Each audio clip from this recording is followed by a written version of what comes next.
Okay guys, today we're going to try and pick a lock that I got from Dizzaman, in a trade.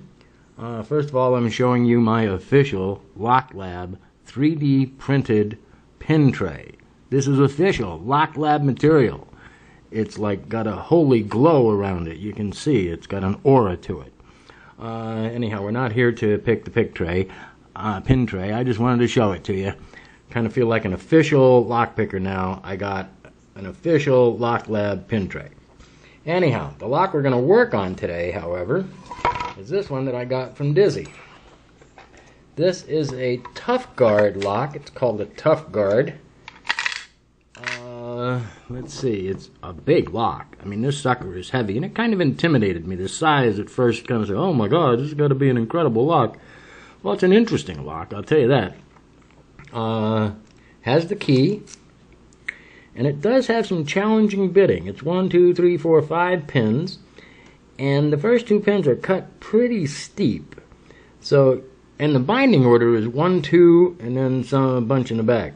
But you got to set those 2 pins first, and that makes it very difficult to not overset those 2 pins. This is a tricky lock. I couldn't get it open for quite a while, and then I decided to gut it. So I took it apart, put the core in the vise, and gutted it actually rather quickly, and got the binding order that way. So I don't know if that's cheating or not, but anyhow, once I got the binding order and I knew what I had to do, it got a little bit easier. So today we're going to use a Peterson standard hook.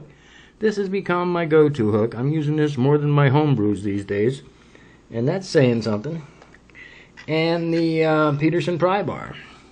This has a big keyway, big recessed key, a big keyway.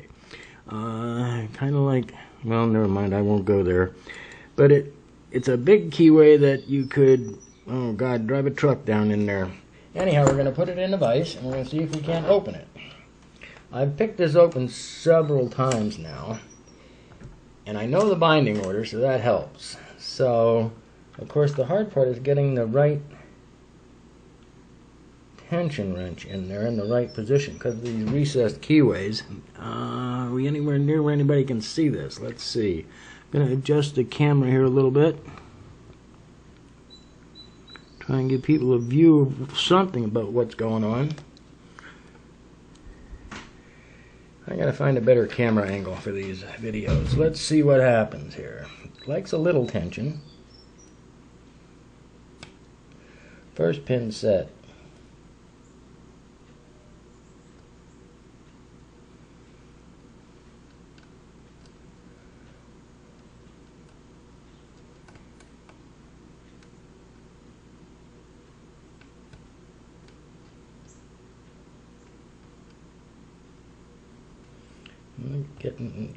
I think I got it, but it just doesn't want to turn.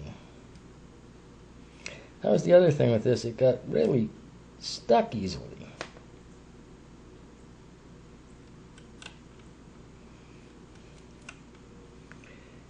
And I took it apart, oiled it, and it seemed to work much better. But I've had this lock, I know, picked a few times, and it doesn't want to turn.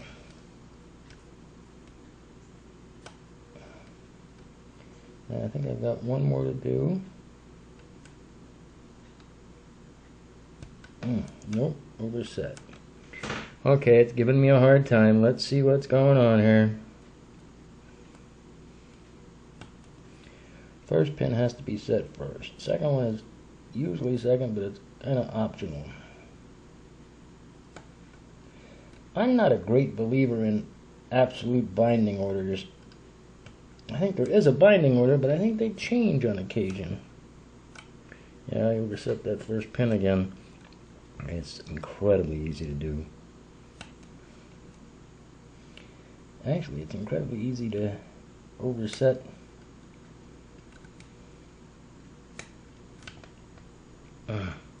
See, now that lock is turned 3/4 of the way. Something is jamming in there. Oh, there it is. It's just really hard to turn. I've done that a few times. I know it's open, and the thing just won't pop.